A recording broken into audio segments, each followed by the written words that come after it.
Bismillahirrahmanirrahim. Assalamualaikum warahmatullahi wabarakatuh. Ikhwan akhwat rahimakumullah. Bagaimana hari ini? Sehat? Aman? Alhamdulillah.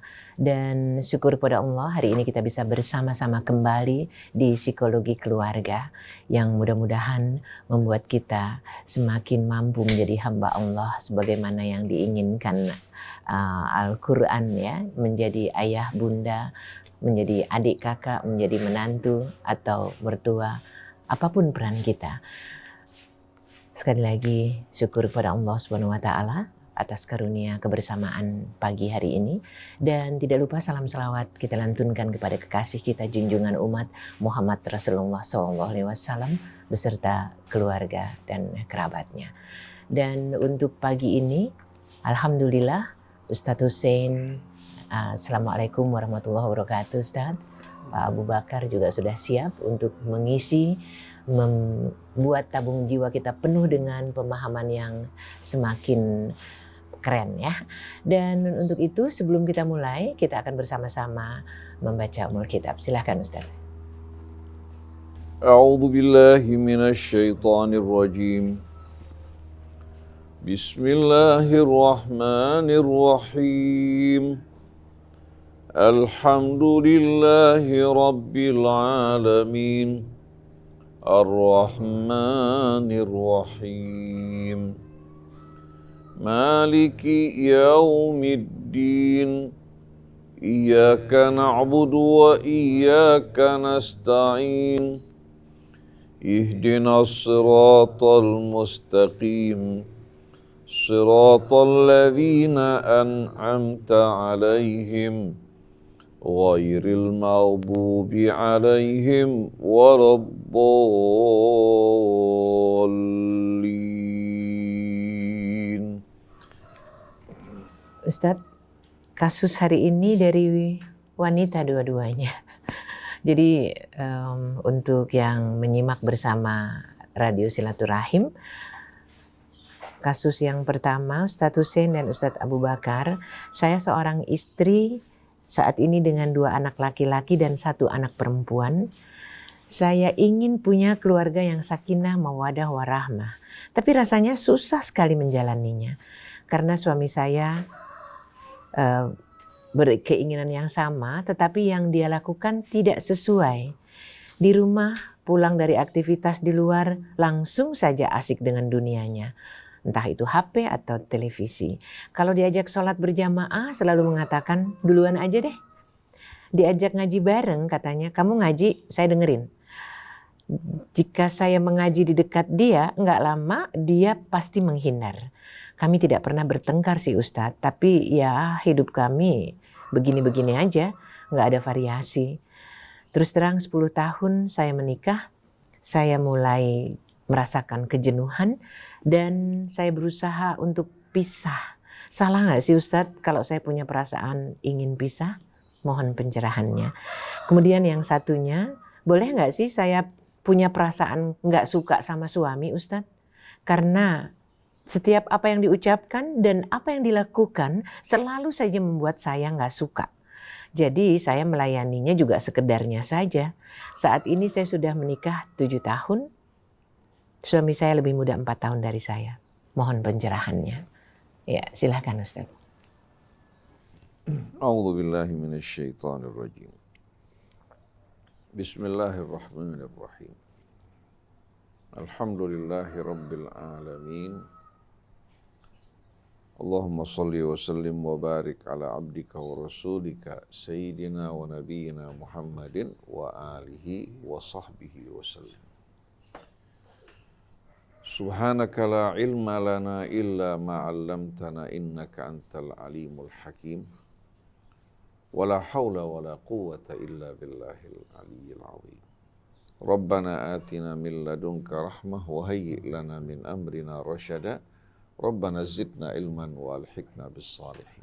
Amma ba'du, ikhwan akhwat pendengar pemirsa Radio TV Silaturahim yang dirahmati Allah, Ustadz Abu Bakar Baraja, Ibu Hajjah Nur, Atet, dan semua kru yang menemani kita pagi hari ini. Dan semua ikhwan akhwat yang berjuang bersama-sama kita, yang mendengarkan siaran ini. Saya ucapkan salamullahi alaikum jami'an wa rahmatullahi wabarakatuh.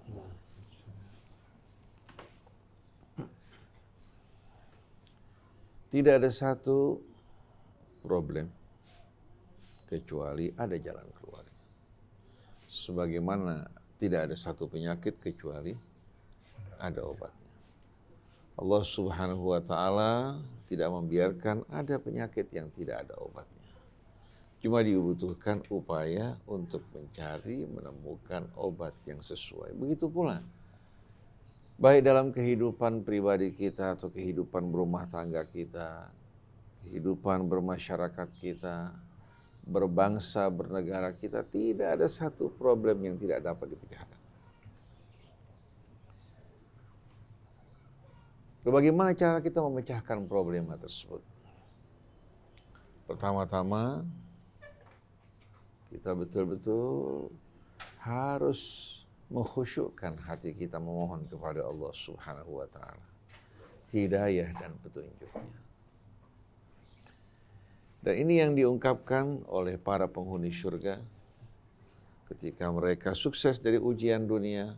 Alhamdulillahilladzi hadana lihadza wa ma kunna linahtadiya laula an hadanallah. Segala puji bagi Allah yang telah menunjukkan kami kepada semua ini, dan tanpa petunjuknya sekali-kali kita tidak akan dapat menemukan semua itu. Hingga Allah Subhanahu wa ta'ala berfirman, man yudlilillah fala hadiyah. Siapa yang dibiarkan tersesat oleh Allah, tidak akan ada seorang pun yang kuasa memberikan petunjuknya. Tapi sebaliknya, wa man yahdillah, ya, wa man yahdillah fahuwal muhtadi. Siapa yang dibimbing oleh Allah dan dia mengikuti petunjuknya, dialah orang-orang yang berada dalam petunjuk dan meraih kesuksesan.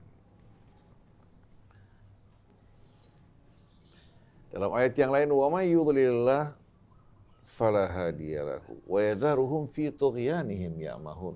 Siapa yang dibiarkan tersesat oleh Allah karena dia mengabaikan Allah, tidak akan ada seorang pun petunjuk yang memberikan petunjuk padanya. Dan dia akan terombang-ambing dalam apa? Dalam kebutaan. Walaupun matanya sehat, tapi dia tidak akan melihat solusi di depan matanya. Seperti orang yang mencari-cari tasnya padahal terdapat di tangannya. Yang mencari-cari kacamata padahal apa? Ada di kepalanya. Begitu juga dia mencari-cari sesuatu, padahal sesuatu tersebut bersama dirinya. Dia mondar-mandir di depan lemari mencari yang dicari, padahal di depan matanya. Tapi Allah tutup matanya untuk melihat hal tersebut yang begitu dekat. Begitu pula, di saat kita menghadapi problema, kalau kita lupa kepada Allah, jangan harap kita akan menemukan solusi yang baik. Yang mengkhawatirkan malah syaitan memberikan kita iming-iming jalan keluar yang akan membuat kita semakin dalam terjerumus. Nah, problema yang dihadapi oleh ibu dalam kehidupan rumah tangga. Ibu pertama-tama alhamdulillah Allah Subhanahu wa ta'ala dampingi ibu dengan seorang suami. Kekurangan yang ibu rasakan, diajak untuk sholat berjamaah sama-sama, dia tidak menyambut. Diajak untuk membaca Al-Quran, dia mengatakan silahkan kamu baca, saya mendengar. Ibu menginginkan agar bisa bersama-sama sholat, bisa bersama-sama untuk mengaji. Itu keinginan ibu.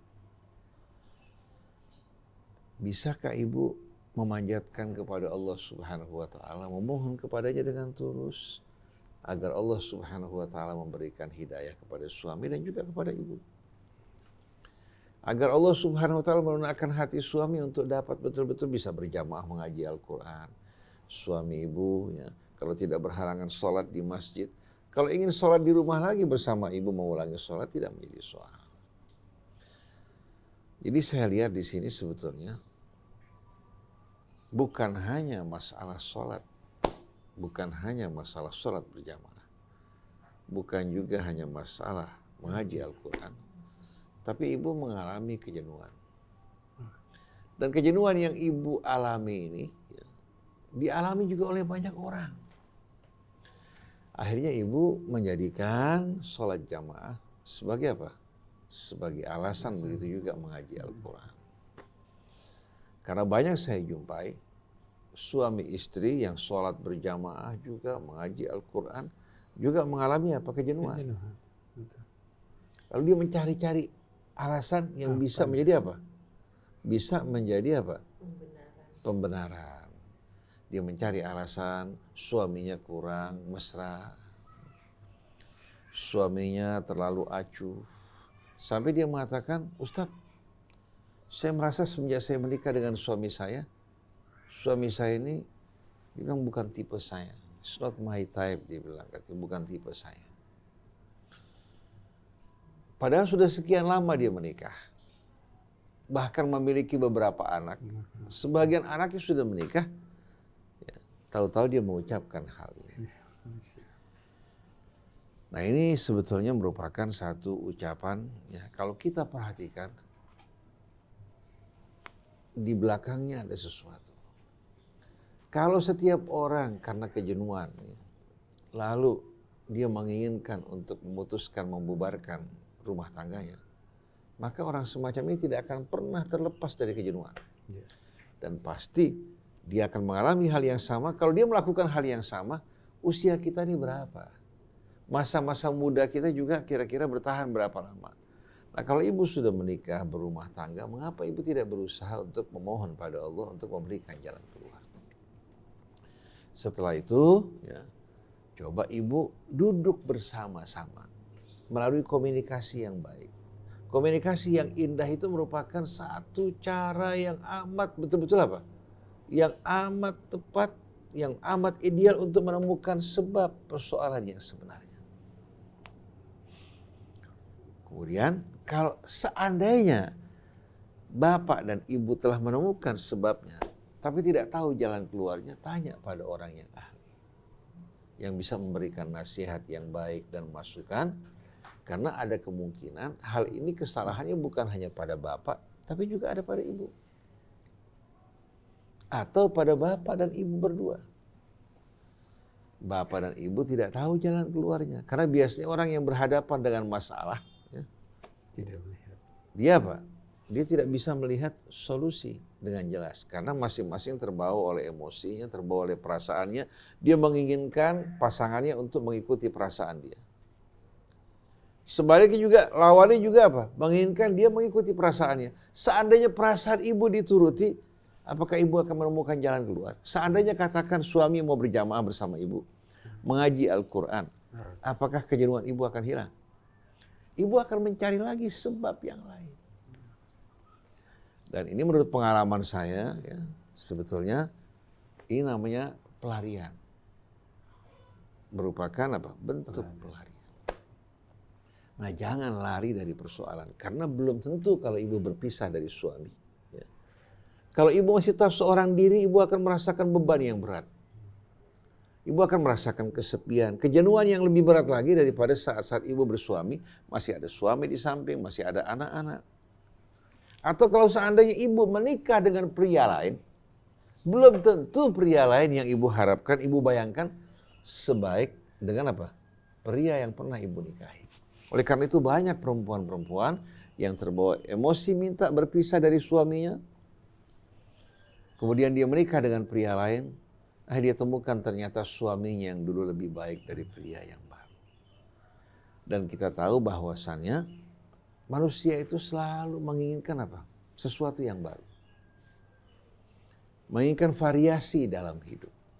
Nah, kalau kita biarkan mata kita liar melihat ke sana kemari, tidak akan pernah kita merasa puas dalam hidup. Oleh karena itu kenapa Allah katakan kepada orang yang beriman, pria maupun yang wanita, qul lil mu'minina yaghuddu min absarihim wa yahfadhu furujahum. Katakan pada pria-pria yang beriman supaya mereka tidak membiarkan pandangan mata mereka liar. Jangan mengumbar pandangan mata mereka, tapi dibatasi pada apa-apa yang baik, yang akan menyehatkan hatinya, yang tidak menimbulkan keresahan, kegelisahan, yang menimbulkan nafsunya meletup-letup dan berkobar-kobar, angannya akhirnya merawang-rawang ke sana kemari, melihat yang di depan mata tidak menarik, Tapi melihat yang jauh begitu menawan. Begitu dia sampai di tujuan yang jauh, ternyata apa? Tidak seperti yang dibayangkan. Nah, banyak wanita terpedaya, banyak juga pria terpedaya. Dia menganggap wanita di luar lebih indah daripada istrinya. Ternyata ditemukan di luar tidak dijumpai kesetiaan. Kesetiaan istrinya tidak dapat dibeli dengan apapun juga. Manusia walaupun dia mengikuti semua apa yang diinginkan hawa nafsunya, seandainya seluruh tubuhnya lapuk dan kering, nafsunya tidak akan pernah puas. Malah nafsunya akan terus berapi-api karena sering dilatih. Oleh karena itu, Al-Asma'i dalam sebuah ungkapan yang mengatakan, Ra'aital ladzi la kulluhu anta qadirun alaihi wa la an ba'dihi anta sabir. Kamu lihat hal-hal yang banyak. Kalau kamu miliki semuanya, kamu nggak mampu untuk mengurusnya. Kamu dapatkan sebahagiannya, belum tentu kamu sabar.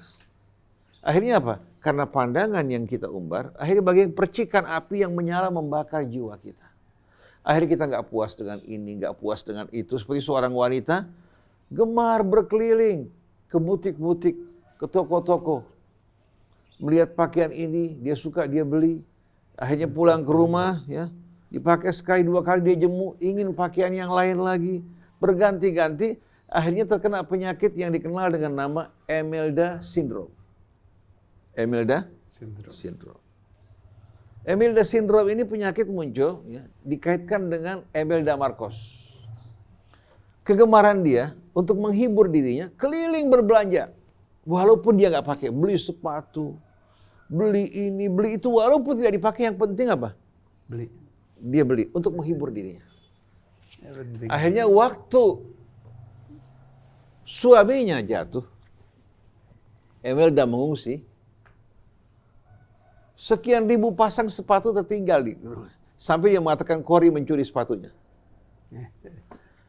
Nah, penyakit Imelda ini sekarang disebabkan oleh apa? Oleh gaya hidup modern pada saat ini kita jumpai sudah betul-betul merambah di mana-mana, bukan hanya di tengah kota, sampai di desa-desa.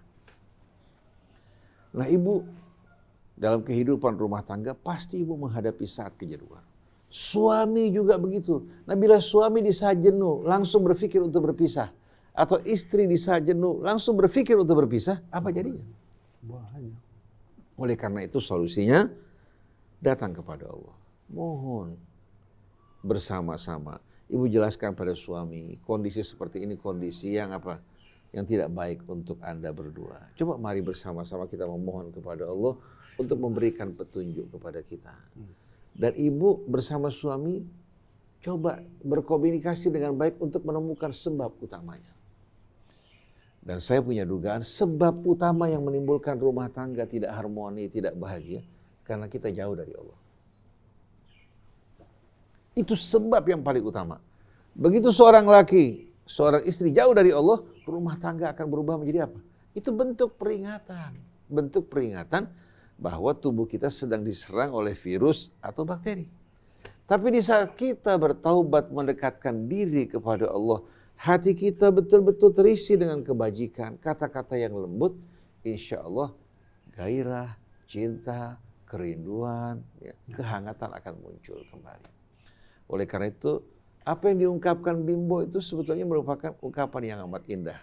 Itu apa yang dikarang oleh Taufik Ismail kan, aku dekat, engkau dekat. Aku jauh, begitu juga. Bila bapak dan ibu jauh dari Allah, maka rahmat Allah akan jauh dari bapak dan ibu. Tapi di saat bapak ibu dekat dengan Allah, Allah akan berikan jalan keluar. Allah akan memberikan kebahagiaan, kedamaian yang tidak akan dapat dibeli di mal manapun juga. Allah berfirman dalam surat Maryam, Innalladzina amanu wa amilus shalihat sayaj'alu lahumur rahmanu wudda. Sesungguhnya orang yang beriman dan beramal soleh, Allah akan letakkan di hati mereka apa? Wudda. Kata wud apa? Kehangatan, kecintaan, kasih sayang. Tapi di saat ibu banyak menghabiskan waktu dengan gadget, ya, atau suami menghabiskan waktu dengan gadget dan televisi, pasti akan muncul hal-hal yang tidak nyaman di hati Anda berdua. Nah, ini tidak akan mungkin dapat dihilangkan dengan mengganti pasangan, tapi dengan menyelesaikan persoalan dan tidak lari dari tanggung jawab.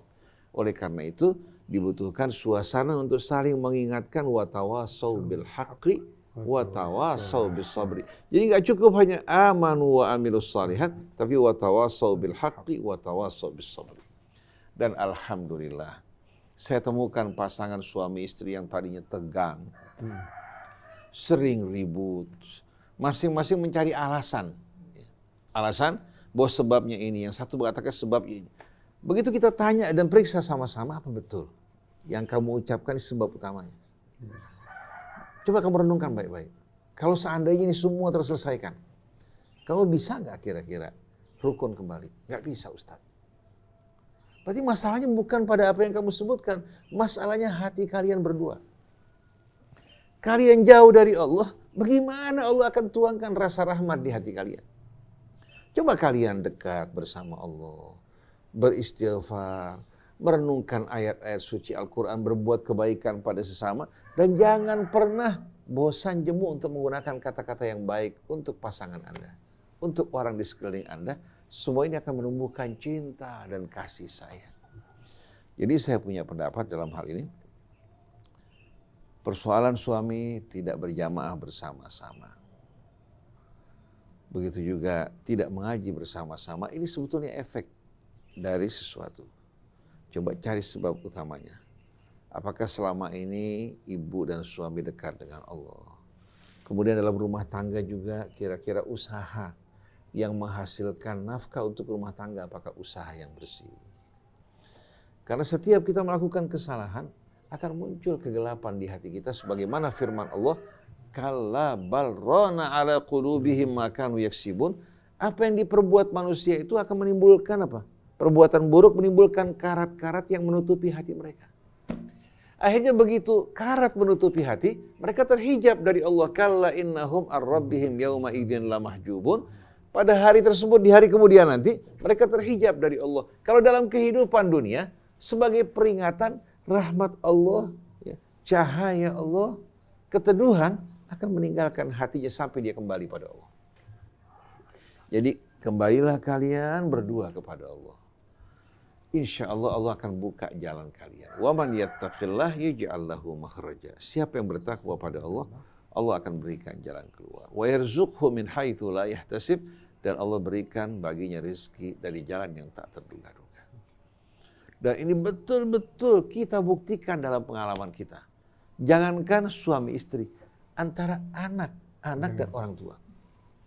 Jadi kejadian Abu Bakar, sepasang ayah dan ibu, anggota pengajian kita, membawa anaknya untuk menyantren di Sedayu Gresik. Tempat tahfidz Quran. Masih kecil. Si guru mengatakan, saya tidak minta macam-macam dari kalian. Karena mereka juga nggak mengharapkan materi. Allah berikan rezeki dari sarang burung walet yang bersarang di sekeliling mereka. Walaupun air langka, tapi karena mereka mengajarkan ayat-ayat Allah, Allah mudahkan rezeki mereka. Tapi yang saya minta, jangan kalian bermaksiat pada Allah. Kalau kalian bermaksiat jauh dari Allah, ini anak tidak akan betah. Dan kita nggak mampu untuk apa? Untuk mendidiknya. Tapi kalau kalian dekat dengan Allah, kita siap menerima anak Anda. Akhirnya dia bilang sama si guru, bagaimana saya meninggalkan anak saya masih kecil nih. Dia bilang, kamu ya, biar ini anak tidur, ya, diberikan minum doa oleh sang kiai, kemudian tidur, kamu pulang malam hari. Nggak usah lihat anak kamu. Si ayah ibu pergi, pulang. Hati mereka gelisah kan.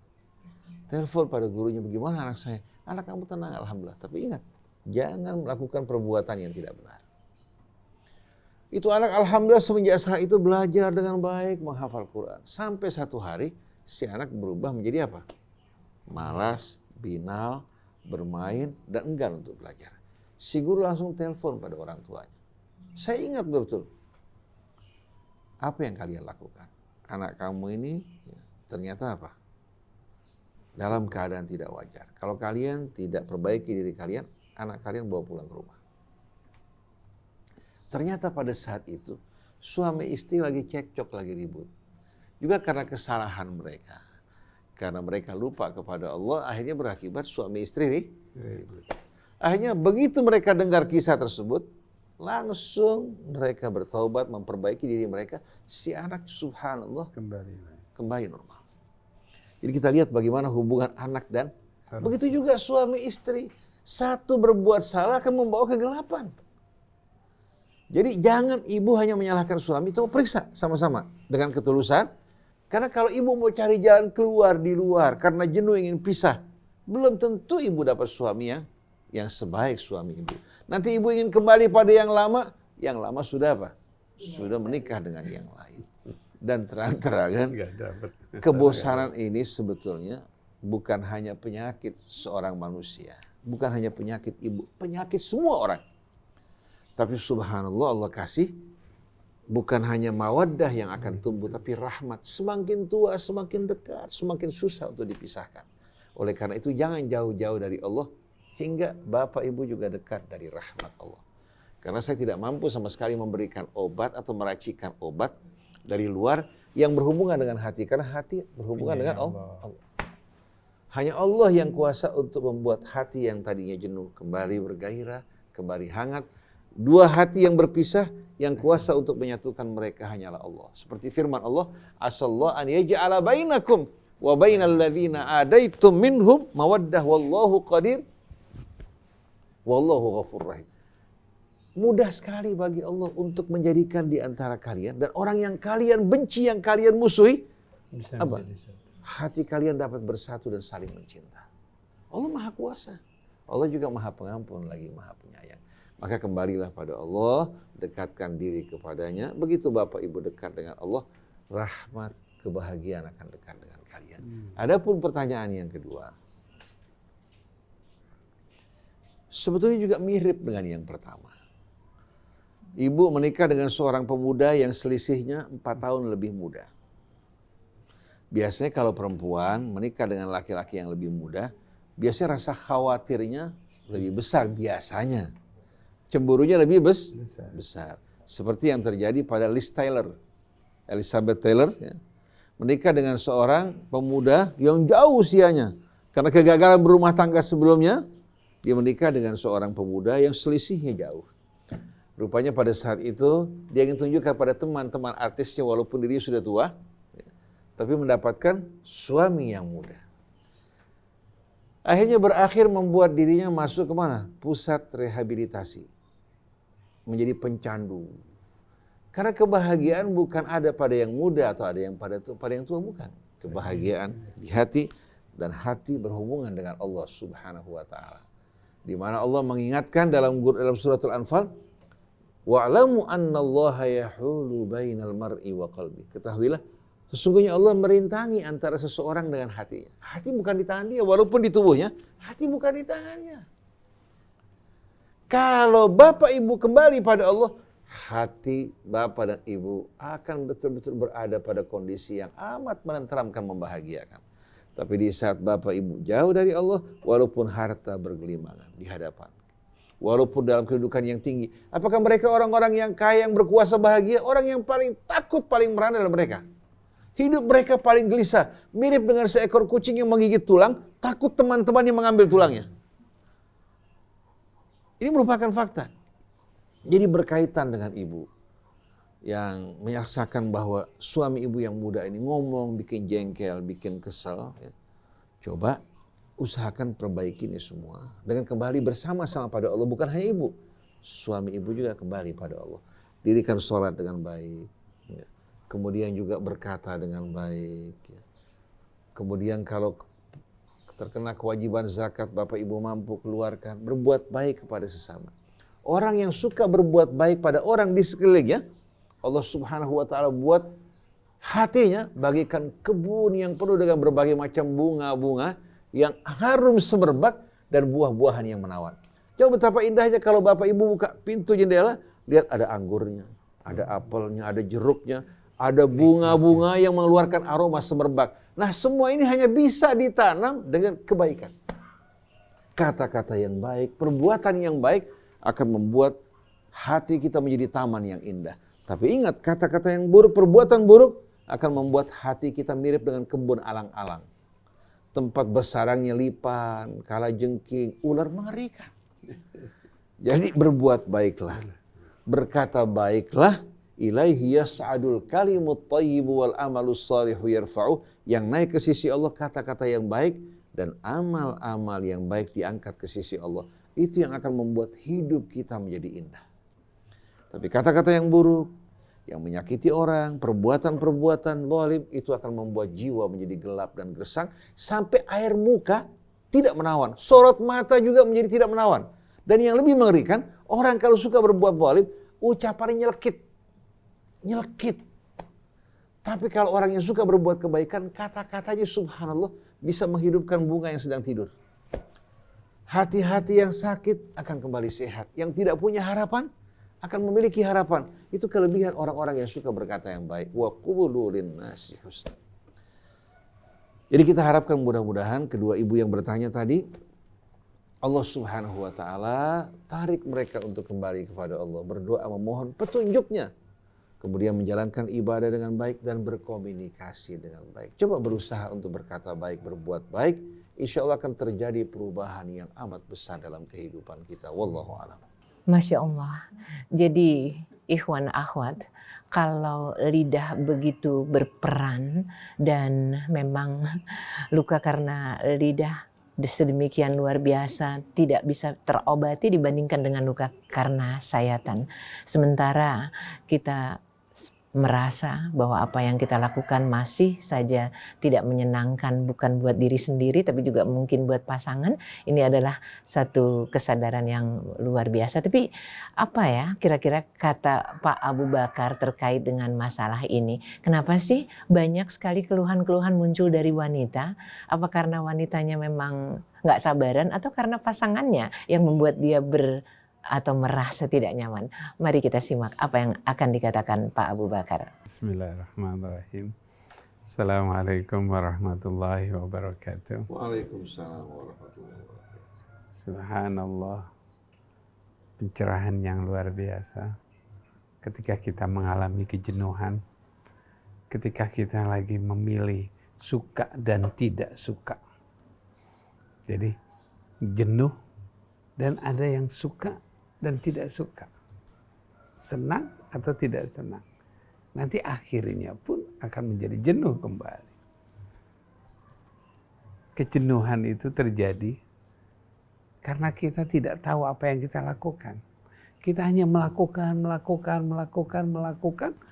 Pada saatnya dia akan mengalami apa ini?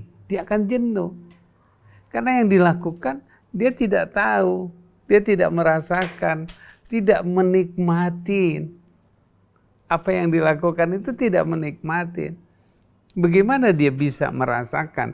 Bagaimana dia inginkan kembali untuk melakukan ketika dia sendiri hanya melakukan. Ya. Ketika sholat hanya dilakukan sholat lagi, tapi dia tidak mampu merasakan apa makna daripada sholat itu, apa yang kita dapatkan dari sholat itu, apa yang bisa kita petik dari sholat itu, maka dia akan jenuh. Hanya tinggal gini, belum sholat, habis sholat selesai. Tidak. Saya belum makan, lapar, makan, habis makan, udah. Tadi makan apa? Bagaimana rasanya? Bagaimana nikmatnya? Kalau tidak pernah bisa dilakukan, nggak akan bisa didapatnya, maka pasti akan mengalami kejenuhan. Sampai dikatakan kalau soal makan, kok makannya ini lagi sih? Karena ketika dia makan, dia tidak pernah menikmatinya.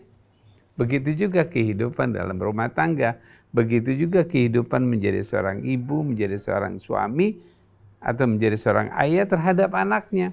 Kok anak saya kok gini-gini terus ya? Itu juga akan mempengaruhi. Karena kita tidak pernah melihat, memperhatikan, menikmati. Kalau suaminya dia asik dengan HP, kita jangan ributkan HP. Tapi apa yang bisa kita sentuh pada suami itu? Kalau dia nggak bisa dipanggil, dia asik banget, ya kita datang, kita coel, kita kritikin. Itu variasi. Kalau dia geliat diam, kita senyum. Itu mukul ya. kalau kalau jangan sampai mukul. Awas ya deket-deket ya. Nah, persoalan-persoalan jenuh ini karena kita tidak pernah mau melihat apa yang kita lakukan, yang kita dapatkan. Waktu mengerjakan pun kita hanya mengambil sudah, tapi tidak pernah mau merasakan. Rasa. Sampai pada satu saat, satu orang mengatakan, hidup saya ini kok begini-begini terus ya, kok nggak ada peningkatan. Saya katakan, kapan saatnya kamu terakhir makan? Hah?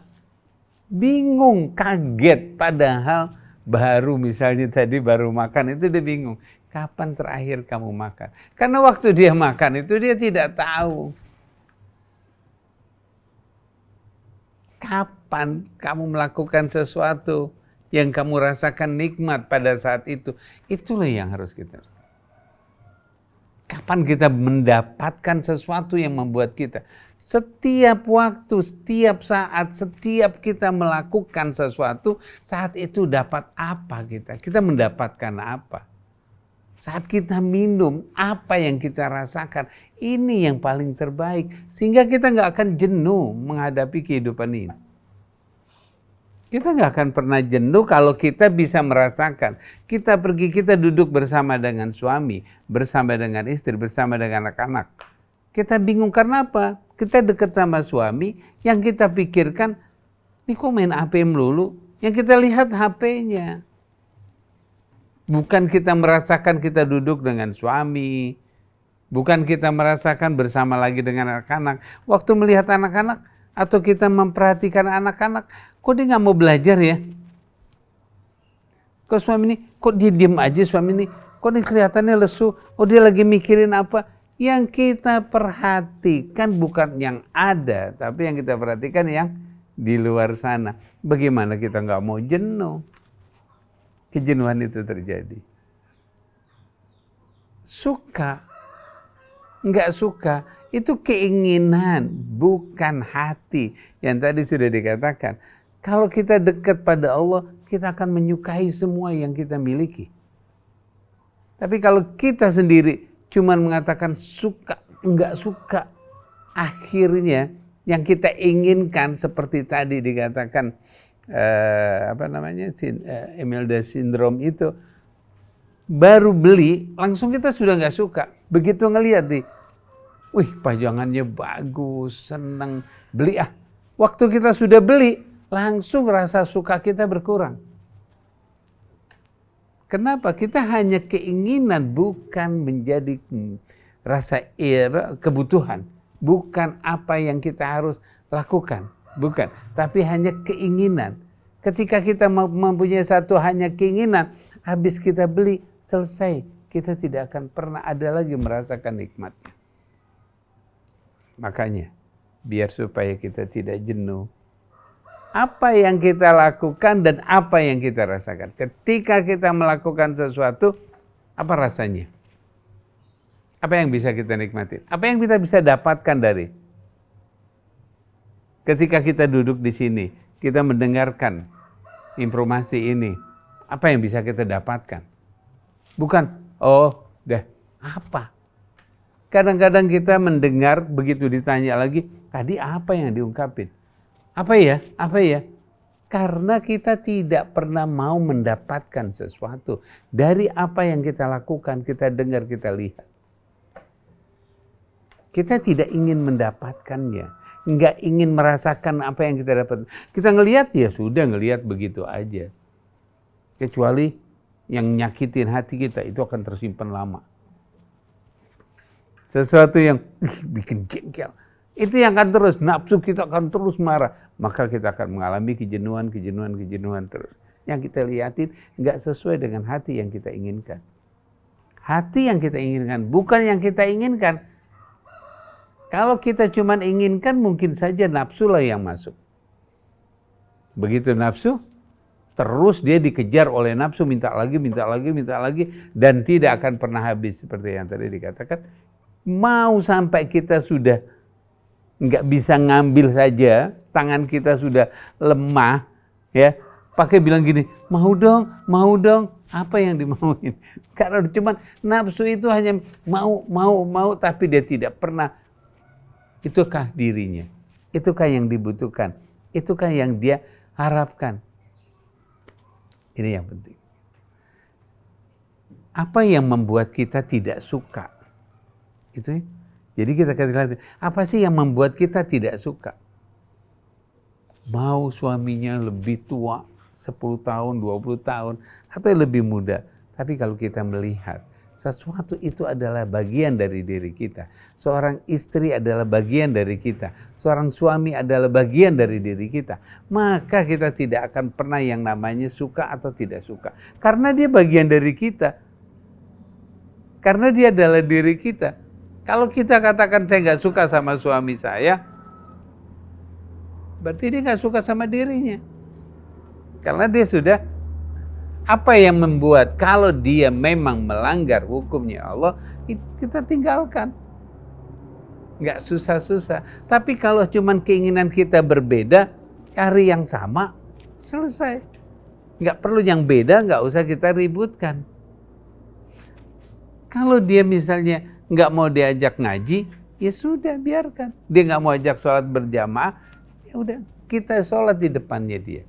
Kita sholat bersamanya. Ketika dia lagi seorang suami lagi sholat, kita lihat dia sholat, buru-buru kita duduk di belakangnya.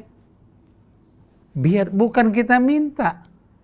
Kalau kita minta, yuk sholat bareng yuk. Ya duluan dulu. Lagi asik, lagi tanggung. Oke, kita ngambil wudhu, kita siapin. Ketika dia lagi bangun buru-buru ngambil wudhu, dia sholat, yuk kita ada di belakangnya. Kita ada di belakangnya. Nah di situ suami merasakan bukan dengan kata-kata, bukan dipermasalahkan, tapi bagaimana kita melakukannya. Setelah sholat selesai, rasakan bahwa, oh saya bermakmun dengan suami saya. Rasakan. Tuh, dibilangin, mau kan akhirnya, bisa kan? Nggak kayak gitu, akhirnya suami marah, kesel. Jangan lagi dipermasalahkan. Kalau kita mempermasalahkan, maka masalah itu akan terus berjalan. Seperti dikatakan, cari solusi, bukan cari masalah. Cari solusi. Ketika kita mencari solusi, maka solusi itu akan kita dapatkan. Tapi ketika kita mencari masalah, ya masalah yang kita dapatkan. Tinggal kita mau yang masalah atau mau yang solusi. Kita mau tenang atau mau gelisah, tinggal diri kita. Yuk, kita tidak akan pernah jenuh ketika kita melakukan sesuatu yang terus-menerus kita tahu, oh saya sudah dapatkan sekian. Ketika kita baca Quran, saya sudah bisa lafadznya, suaranya juga enak, merasakan tenang. Apalagi yang kita dapatkan lagi, apalagi. Dan akan terus kalau kita mencari sesuatu yang kita dapatkan. Menghirup kopi, oh rasanya tadi hangat karena masih baru. Pas selesai, dingin, tapi rasa kopinya akan dapat. Terus kita mendapatkan apa yang kita lakukan. Pasti kita tidak akan pernah jenuh. Insya Allah. Terima kasih. Kalau semua harus berasal dan berawal dari diri kita sendiri, ikhwan akhwat, jangan bergantung pada bagaimana sikap orang. Pak Abu Bakar, kalau seandainya tadi yang Imelda sindrom menghampiri kita, sukanya belanja ngabisin duit, nggak apa-apa dong berarti ya? Kan katanya mana yang kita suka, banyak kok uang di rumah misalnya. Tapi yang jelas ikhwan akhwat, ada satu pertanyaan yang kemarin minggu lalu masuk, itu soal ini Ustadz. Kalau misalnya jenuh itu kita alihkan kita ke pesantren, kira-kira para suami ngizinin nggak ya? Biasanya kan pesantren untuk orang tua itu 2 minggu atau 3 minggu. Bagaimana jalan keluarnya? Sebetulnya untuk lari dari fakta nggak menyenangkan di rumah, tapi setidaknya kan larinya ke Allah, larinya ke lebih mendekatkan. Karena kalau hanya di rumah bisa jadi sulit juga untuk ke situ. Bismillahirrahmanirrahim.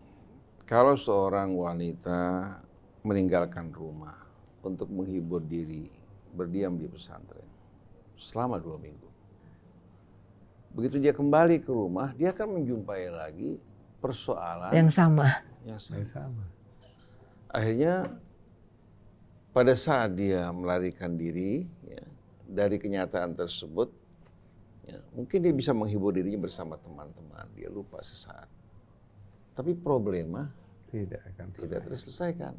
Seperti orang yang sakit, ada gejala-gejala penyakitnya seperti demam, ya, sakit-sakit badan. Seharusnya yang dilakukan adalah mengetahui penyebabnya. Bukan dihilangkan panasnya, dihilangkan rasa sakitnya. Karena kalau ini yang dilakukan, kita tidak akan menyembuhkan penyakitnya. Betul tidak? Betul. Oleh karena itu, kalau menyangkut pasangan suami istri, ingin menyelesaikan persoalannya, harus berdua bersama-sama. Siap menghadapi persoalan, siap juga apa? Untuk terbuka, menerima masukan-masukan yang baik dari orang yang melihat dari luar. Karena terkadang di dalam itu apa? Di dalam mereka disebabkan karena emosi, kesalahpahaman, yang menyebabkan juga akhirnya apa? Keluar ungkapan-ungkapan yang tidak baik, menimbulkan kesalahpahaman semakin dalam. Akhirnya datang orang ketiga yang bisa dipercaya, ya, dari pihak laki atau pihak perempuan, bisa mewakili mereka. Fab'athu hakaman min ahlihi wa hakaman min ahliha. Ada hakim yang baik dari pihak laki-laki, dari pihak perempuan. Coba dari pihak laki-laki bertanya pada laki-laki sebetulnya apa sih persoalannya. Dari pihak perempuan juga bertanya pada pihak perempuan. Setelah masing-masing ya, menemukan sebabnya, dikomunikasikan. Sampai pernah terjadi Mbak Nuning, si laki-laki bilang apa? Kalau itu maunya, saya juga siap untuk berubah. Si perempuan mengatakan, itu yang saya mau. Waktu disampaikan apa yang diinginkan suaminya, kalau itu yang suami mau juga saya siap. Tapi karena komunikasi yang tidak baik, sudah ada kesalahpahaman, kecurigaan, akhirnya membuat masing-masing tidak mampu untuk menyampaikan apa yang mereka inginkan. Akhirnya seperti orang yang berlari-lari di tengah lingkaran yang tak berujung. Akhirnya apa? Nggak pernah sama sekali keluar kan? Di dalam hal ini, sebetulnya tidak lepas juga karena lengahnya kita dari Allah, akhirnya kita tidak temukan jalan keluar. Seperti yang tadi saya bacakan dalam suratul Anfal, ya ayyuhalladzina amanu stajibu lillahi walir rasul idza da'akum lima yuhyikum. Wahai orang-orang yang beriman, sambutlah seruan Allah dan Rasulnya dikala mengajak kalian kepada apa yang akan membawa apa? Membawa kedamaian dalam kehidupan kalian, yang akan menunjukkan jalan kalian. Lalu Allah Subhanahu wa taala ingatkan, wa'lamu annallaha yahulu bainal mar'i wa qalbi, ketahuilah walaupun hati di tangan kalian, di dada kalian, tapi Allah Subhanahu wa taala kuasa merintangi di antara kalian dan hati kalian. Oleh karena itu banyak orang punya kemampuan tapi kehilangan kebahagiaan dan ketentraman hatinya. Tapi banyak orang-orang sederhana tinggal dalam sebuah gubuk yang kecil bersama istrinya, berdesak-desakan. Mereka temukan kebahagiaan, keceriaan, makan bersama, tertawa bersama. Bahkan subhanallah, anaknya sekolah bertukar sepatu. Anaknya sukses, sedangkan banyak anak orang-orang yang diberikan kesempatan gagal berguguran di tengah jalan. Di dalam hal ini, jalan yang paling utama kembali kepada Allah. Wa man yattaqillah yaj'al lahu furqana. Furqan itu apa?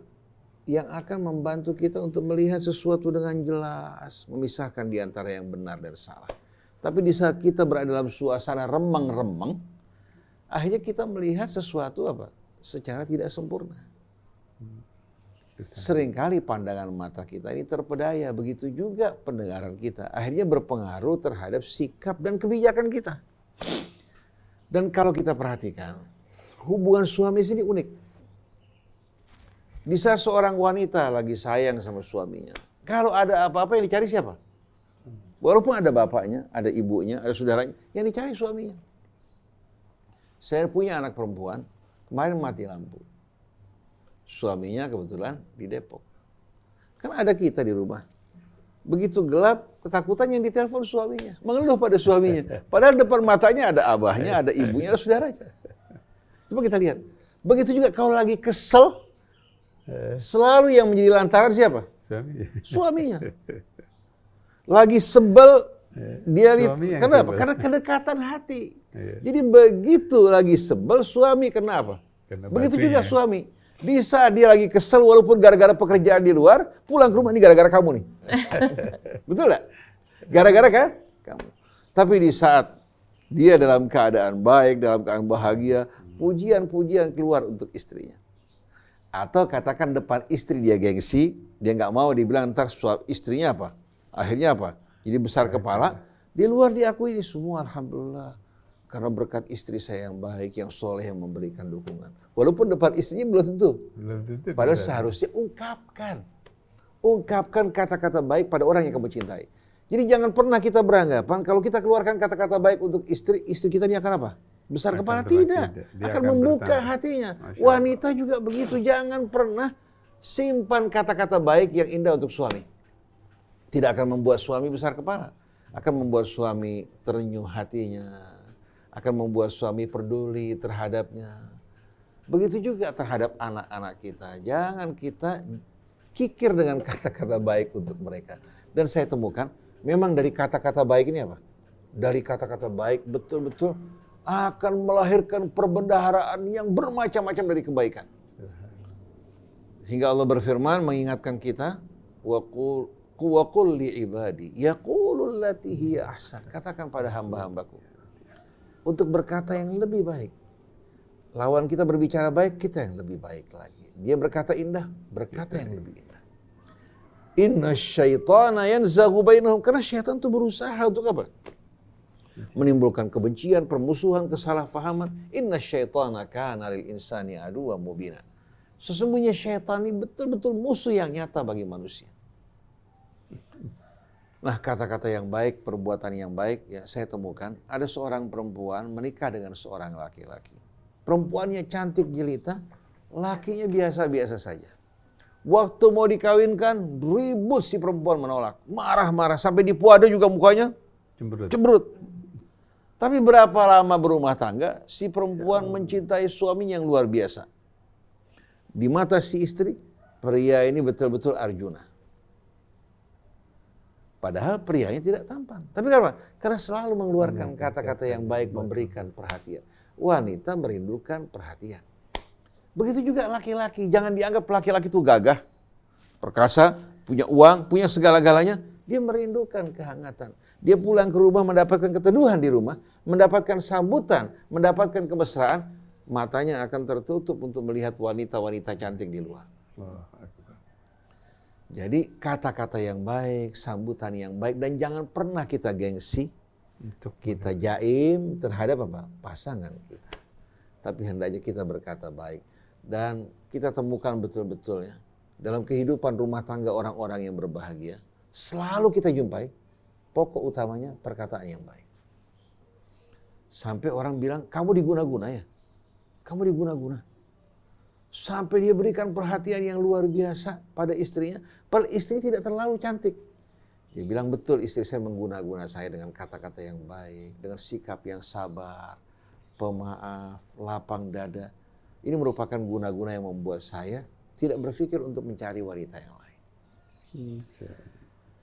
Ya sebetulnya untuk hidup rumah tangga yang bahagia ini modalnya tidak banyak. Kita ingat pada Allah Tuhan kita, mensyukuri nikmatnya, bersabar dalam menghadapi cobaan, dan selalu kita berkata baik dan memberikan senyuman yang baik. Senyuman ini akan membuat wajah-wajah yang tadinya mengerut, bermuka asam, akan berubah. Seperti kalau kita berjalan di jalan orang-orang bermuka asam, kita mengucapkan Assalamualaikum, langsung berubah wajahnya. Jadi taburkanlah salam dan kata-kata yang indah. Allah mencintai hal-hal seperti ini. Wallahu a'lam. Jadi kalau lidah tidak bertulang tetapi luka yang diakibatkan oleh lidah tidak bisa hilang dibandingkan luka kena sayatan, jaga kata-kata yang indah itu benar-benar harus kita upayakan ya. Pertanyaannya adalah kapan terakhir Anda memuji pasangan Anda? Jangan-jangan udah bertahun-tahun yang lalu ya. Meskipun bisa jadi sangat sederhana, Tapi Ustadz, kalau tadi ke pesantren kilat yang 2 minggu itu merupakan pelarian, meskipun tujuan utamanya adalah mendekatkan diri kepada Allah. Lantas kebersamaan seperti apa Pak Abu Bakar yang bisa ditawarkan agar kita ini betul-betul bisa luluh dan seperti kasus hari ini hanya karena sikap pasangan yang tidak menyenangkan saja kan jadi bosan. Ngilangin bosannya berdua ngapain? Punya ide nggak? Oke, baik. Bismillahirrahmanirrahim. Fa inna ma'al usri yusra, inna ma'al usri yusra. Kita lagi sumpek. Insya Allah keceriaan di situ adanya. Kita lagi kesel, di situ kesenangan adanya. Kalau kita lagi kesel, lari, akhirnya kita yang bawa itu larinya, keselnya yang kita bawa. Kita lari kemanapun, rasa kesel itu akan ada. Karena dia bukan cangkir. Kesel itu bukan benda. Kesel itu ada di dalam pikiran kita. Kesel itu ada di dalam diri kita. Kita mau kemana saja kita harus lari. Kita akan dapatkan kesel itu. Oleh karena itu, kesel itulah yang kita harus geserkan. Agar supaya menjadi ceria, senang, ada di situ. Ya, jangan lari. Selesaikan. Ketika kita mau menambah ilmu, kita sudah akrab, senang, ingin meningkatkan, pergi ke pesantren boleh. Ingin meningkatkan. Bukan pelarian ya. Bukan pelarian. Jadi pesantren itu bukan tempat penjara suci. Jadi dia akan menjadi satu kenikmatan kalau benar-benar kita ingin ke pesantren untuk meningkatkan. Bukan menyelesaikan. Oke. Nah, mengapa kita kok merasakan jenuh di sana? Karena memang benar-benar kata-kata tersebut sangat sulit disampaikan karena kita hanya berkecimpung dengan keadaan seperti itu. Kita tidak berani, kita nggak berani. Siapa yang nggak berani? Suami maupun istri. Suami maupun istri ataupun kepada anak. Kita nggak berani memberikan kata istimewa yang kita lihat pada pasangan kita, pada anak kita. Pada suatu saat ada seminar, saya berikan pasangan suami istri, saya panggil dua-duanya ke. Mungkin saya katakan, coba sampaikan kepada istri apa yang menjadikan keistimewaan dari istri tersebut. Kurang lebih ada 3 menitan gitu, diem saja. Semuanya yang hadir semua, ayo dong, katanya dong, itu kan dia ini. Bingung. Akhirnya dikeluarkan juga kata-kata. Waktu pertama menikah, beberapa hari kemudian kamu memasakkan satu masakan yang enak sekali. Itu masih ada terasa di dalam lidah saya. Istrinya langsung mengeluarkan air mata dan dia mengatakan gini, kenapa nggak ngomong? Saya akan masakin itu lagi. Nah, coba lihat. Ada rasa tapi dia tidak mau ngomong. Akhirnya nggak dibikin-bikinin tuh makanan. Karena jaim rupanya. Jaim. Nah, rasa istimewa itu, apa yang kita lihat ketika kita baru datang, dia baru bangun tidur kita ngelihat, subhanallah, tenangnya kehidupanmu, enak, kita katakan itu. Jadi kata yang kita lihat kepada suami, istri, anak, apa yang kita lihat itu berikan kata-kata yang istimewa. Bukan mencelaknya. Ya, kemarin saya dapatkan seorang anak sudah sarjana. Ya, dia sampai teringat sampai sarjana ketika dia kelas 1 SD. Kamu pakai sepatu aja nggak bisa, lama banget. Itu masih terus. Kenapa dia bilang begitu? Dia berhenti ketika dia hanya waktu baca Quran, dia bilang, setiap saya baca Quran, belum habis ayatnya, saya bingung. Ada kebingungan. Kemudian saya baca ayat berikutnya lagi, mengalami kebingungan. Setiap baca Quran, saya selalu mengalami kebingungan. Setiap saya mau melakukan sesuatu, saya ragu. Kata itu yang menempel sejak kelas 1 SD. Masih tersiram. Cuma dikatakan apa? kamu memakai sepatunya lama banget sih. Hanya kata-kata itu saja. Seandainya kalau kita, tuh lihat, kamu sudah mulai bisa pakai sepatu dengan cepat. Wow, dia akan terus teringat. Maka kata kebaikan, kata istimewa akan terus meningkat buat anak tersebut dan dia akan tersimpan. Bagaimana yang sudah kelewatan seperti itu? Ya itu waktunya berbeda lagi. Terima kasih. Saya tambahkan sedikit ya. Iya. Kebetulan ini pengalaman bersama teman. Saya kenal dengan seorang laki-laki punya 4 istri. Wow. Tadinya mampu, alhamdulillah. Tahu Allah kasih Turun. karena ekonomi sulit, jatuh, sampai rumah yang besar pun dijual. Akhirnya istri yang pertama pindah ke rumah sederhana. Istri-istri yang lain semua karena suaminya jatuh mulai cari usaha. Ada yang satu buka gado-gado. Usaha lah katanya. Akhirnya suami ini berasa dia berkeliling di antara istrinya, dia nggak mampu lagi berperan memberikan nafkah. Dia bilang sama istri yang tukang gado-gado, saya ini takut sama Allah, saya nggak melaksanakan kewajiban saya. Daripada kamu tersiksa bersama saya, mendingan kita berpisah. Istri bilang, siapa yang bilang saya tersiksa? Saya bahagia bersama kamu kok. Saya ini nggak mampu lagi berikan nafkah. Untuk menggilir saja saya nggak punya uang. Nggak usah pikirin. Kamu kalau menggilir, ongkos saya kirimin. Yang penting jangan kita pisah. Masya Allah. Pada istrinya yang lain juga Dikatakan gitu. sama. Kenapa? Kenapa nih suami tidak ada satupun istrinya yang mau sama sekali tinggalkan? Karena selalu berkata baik. Masya. Pada zaman dia jaya tidak pernah menyakiti istrinya. Selalu berkata baik di rumah, membantu istrinya. Punya anak dari beberapa istrinya.